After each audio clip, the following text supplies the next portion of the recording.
Hello friends, आप सभी को राज अकेडमी एजुकेशन में स्वागत है। आशा है कि आप सभी बहुत ही अच्छे होंगे, मस्त होंगे और अच्छे से पढ़ाई कर रहे होंगे। आज हम लोग क्लास 10th का चैप्टर नंबर 3 जिसका नाम है दो चर वाले रैखिक समीकरण युग्म में।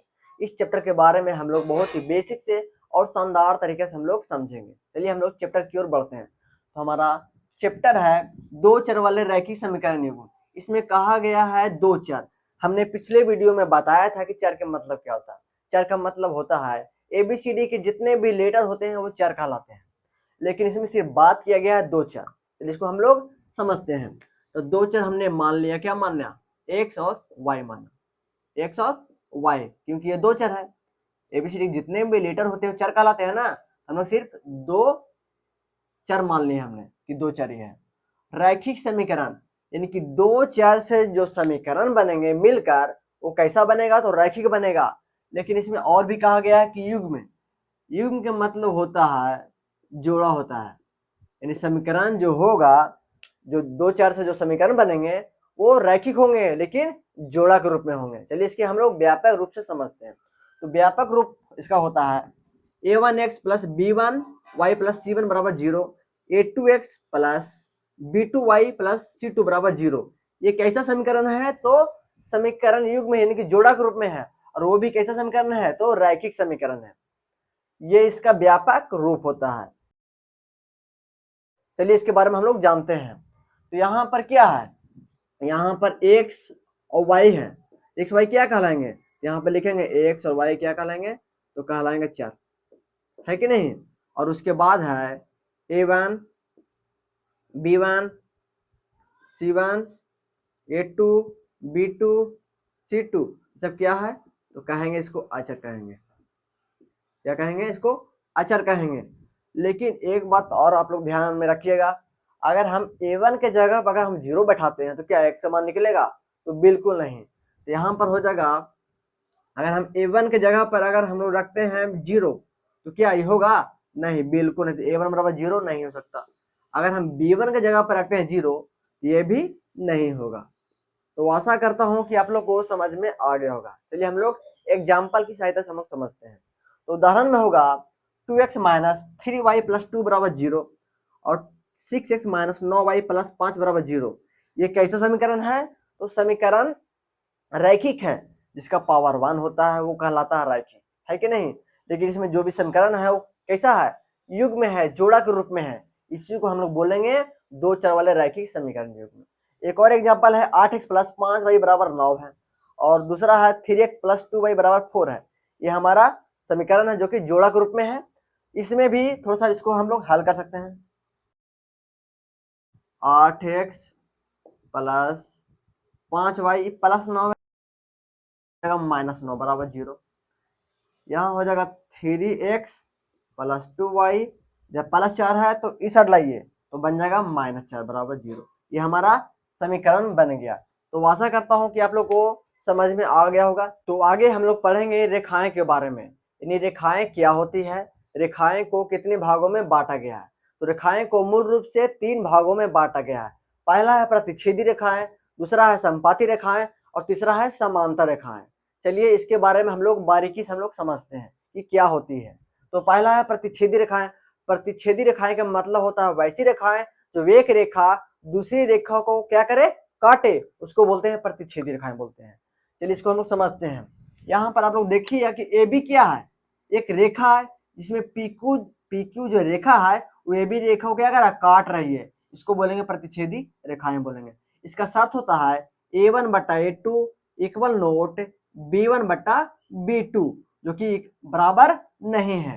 इसका कहने का मतलब हुआ a1 बटा a2 b1 बटा b2 के बराबर नहीं है, तब इसको हम लोग बोलेंगे प्रतिच्छेदी रेखाएं बोलेंगे। चलिए इसको उदाहरण की सहायता से हम लोग समझते हैं। उदाहरण में हमने लिखा है 8x प्लस 5y माइनस 9 बराबर 0, 3x प्लस 2y माइनस 4 बराबर 0। यह हमारा समीकरण है। इसको कंपेयर करना किससे? दो चर वाला रैखिक समीकरण युग्म से कंपेयर करना है, ताकि इस शर्त पर क्या करे? बैठ सके। ये हम लोग कंपेयर करेंगे दो चर वाले रैखिक समीकरण का व्यापक रूप से। व्यापक रूप क्या होता है? a1 into x plus b1y plus c1 बराबर 0। अगला a2 x plus b2y plus c2 बराबर 0। ये दो चर वाले रैखिक समीकरण का व्यापक रूप होता है। इसी से हम लोग निकालेंगे a1 a2 b1 b2 निकालेंगे। चलिए हम लोग निकालते हैं। तो a1 कितना हो जाएगा, a1 हो जाएगा कितना 8 हो जाएगा, a1 की जगह पर हो जाएगा 8। और a2 कितना है, a2 हो जाएगा 3, a2 हो जाएगा 3। उसी प्रकार होगा b1 बराबर हो जाएगा, b1 बराबर कितना हो जाएगा 5 और b2 बराबर हो जाएगा 2। हमने कंपेयर कर दिया, a1 a2 b1 b2 का मान निकल गया। चलिए इसको हम लोग शर्त पर बैठाते हैं। तो शर्त है a1 बटा a2 यानी 8 बटा 3 बराबर b1 बटा b2 यानी 5 बटा 2, 5 बटा 2। आप लोग देख सकते हैं कि क्या 8 बटा 3 बराबर 5 बटा 2 क्या बराबर है, तो बिल्कुल नहीं है। इसी को हम लोग बोल देंगे 8 बटा 3 इक्वल नोट b1 बटा b2 हो जाएगा। इसी को हम लोग क्या बोलेंगे, प्रतिच्छेदी रेखाएं बोलेंगे, प्रतिच्छेदी रेखाएं बोलेंगे। तो आशा करता हूँ आप लोग को समझ में आ गया होगा। चलिए हम लोग आगे की ओर बढ़ते हैं।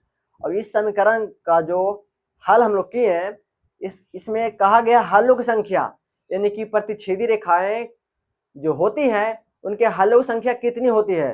तो हम लोग कहेंगे केवल एक हल या अद्वितीय हल बोलेंगे। इसी को बोला जाता है अद्वितीय हल या केवल एक हल बोलते हैं। हम लोग से ये भी पूछा जा सकता है कि केवल एक हल का शर्त क्या होता है। हम लोग बोलेंगे a1 बटा a2 इक्वल नोट b1 बटा b2 बोलेंगे। आगे है युग्म के मतलब होता है जोड़ा। ये कैसा जोड़ा है, तो हम लोग कहेंगे क्या, अविरोधी संगत बोलेंगे, है कि नहीं। चलिए हम लोग आगे की ओर बढ़ते हैं। आगे है समपाती रेखाएं। क्या है, समपाती रेखाएं हैं। अब समपाती रेखाएं का मतलब क्या होता है, समपाती रेखाएं का मतलब होता है एक रेखा उसी रेखा पर चलना, यानी एक रेखा है उसी रेखा पर दूसरी रेखा चलना, उसी को बोलते हैं समपाती रेखाएं बोलते हैं। यहाँ पर आप लोग देखिए, अगर ए बी क्या है, एक रेखा है जिसमें पी क्यू उसी रेखा पर क्या कर रही है, चल रही है, इसी को बोलते हैं समपाती रेखाएं। इसका शर्त होता है a1 बटा a2 बराबर b1 बटा b2 बराबर c1 बटा c2। इसका जो तीनों मान क्या होता है, बराबर होता है। चलिए हम लोग उदाहरण की सहायता से हम लोग समझते हैं।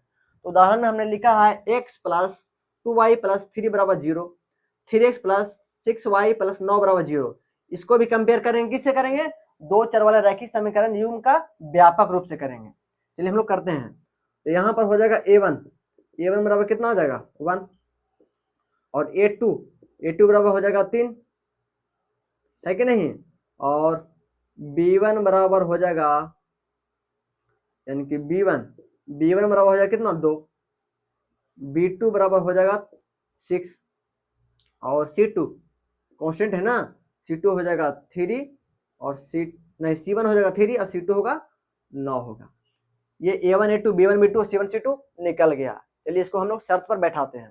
तो शर्त होता है a1 बटा a2, यहाँ पर हो जाएगा 1 बटा 3 बराबर b1 बटा b2 तो 2 बटा 3 बराबर c2 कितना है, c2 और c1 3 बटा 9 है, यहाँ हो जाएगा 3 बटे 9 हो जाएगा।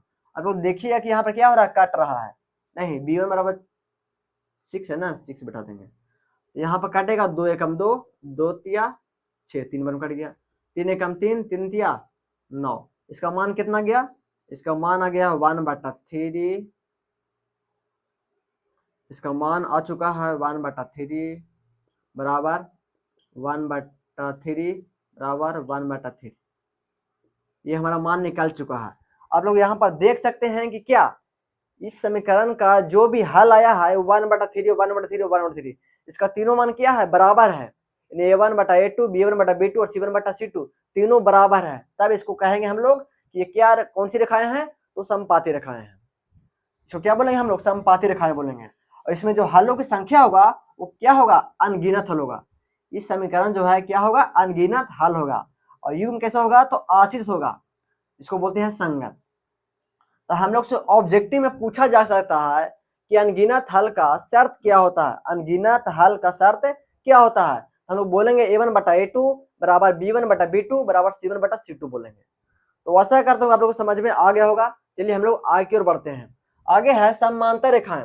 समांतर रेखाएं का मतलब होता है कि एक रेखा कि बगल में एक और रेखा चलना, यानी कि बराबर डिस्टेंस पर चलना, इसी को बोलते हैं समांतर रेखाएं बोलते हैं। चलिए इसको हम लोग समझते हैं।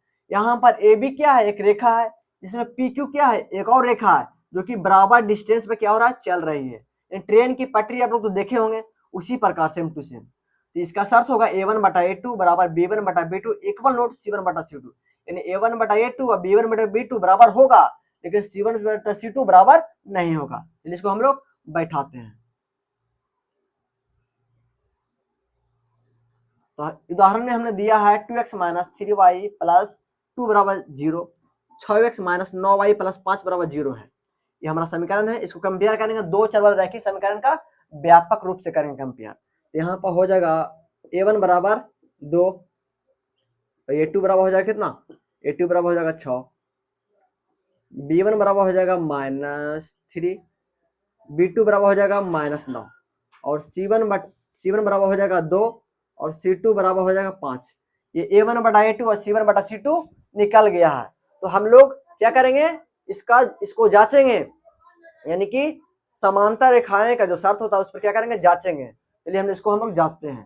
तो a1/a2 है, यानी 2/3 बराबर b1/b2 यानी -3/-9 बराबर c1/c2 यानी 2/5 हो गया। यहाँ पर देखिए कट रहा, 3 एकम 3 और 3 तिया 9 हो जाएगा, माइनस माइनस खत्म हो गया। तो यहाँ पर हो जाएगा कितना, नहीं a2 कितना 6 है ना, 6 बैठेगा यहाँ पर। ये भी कटेगा एक बार में, ये कटेगा 3 बार में। इसका मान निकल के आ चुका है 1/3 बराबर 1/3 बराबर 2/5। आप लोग यहाँ पर देख सकते हैं कि a1/a2 और b1/b2 बराबर हो चुका है, लेकिन c1/c2 बराबर नहीं हुआ है। इसको हम लोग क्या बोल देंगे, इक्वल नोट बोल देंगे। तो क्या हो गया, ये हो गया समांतर रेखाएं हो गया। हलों की संख्या क्या होगा, इसको बोले कोई हल नहीं। हम लोग से ऑब्जेक्टिव में भी पूछा जा सकता है कि कोई हल का शर्त क्या होता है। तो हम लोग बोलेंगे क्या, a1/a2 बराबर b1/b2 इक्वल नोट c1/c2 होगा। इसका जो युग्म होगा वो क्या होगा, विरोधी होगा, इसको हम लोग बोलते हैं संगत। तो आशा करता हूं कि आप लोग को समझ में आ गया होगा। चलिए हम लोग आगे की ओर बढ़ते हैं। तो आगे हम लोग पढ़ेंगे दो चरों में युगपत रैखिक समीकरणों के हल की बीजीय विधियां। इसका मतलब हुआ दो चर के जो भी समीकरण होंगे उसको हल करने के लिए कुल कितने विधियां हैं, तो हल करने के लिए कुल 5 विधियां हैं। इन पांचों विधि की सहायता से हम लोग समीकरण को क्या कर सकते हैं, हल कर सकते हैं। चलिए इसके बारे में हम लोग जानते हैं। पहला लुप्तीकरण विधि, जिसका एक और भी नाम है विलोपन विधि बोलते हैं। लुप्तीकरण विधि भी बहुत ही महत्वपूर्ण विधि है। अगला है तुलनात्मक विधि, तीसरा है प्रतिस्थापन विधि और चौथा है वज्र गुणन विधि। वज्र गुणन विधि का फॉर्मूला होता है x/bf - e y/cd - f बराबर 1/ae - bd। ये वज्र गुणन का विधि का फॉर्मूला होता है। और पांचवा है अनुपात निर्णय विधि। ये जो विधि है समीकरण को हल करने के लिए बहुत ही महत्वपूर्ण है। तो आशा करता हूं कि आप लोग को इस वीडियो के माध्यम से समझ में आ गया होगा। तब तक के लिए जय हिंद, जय भारत।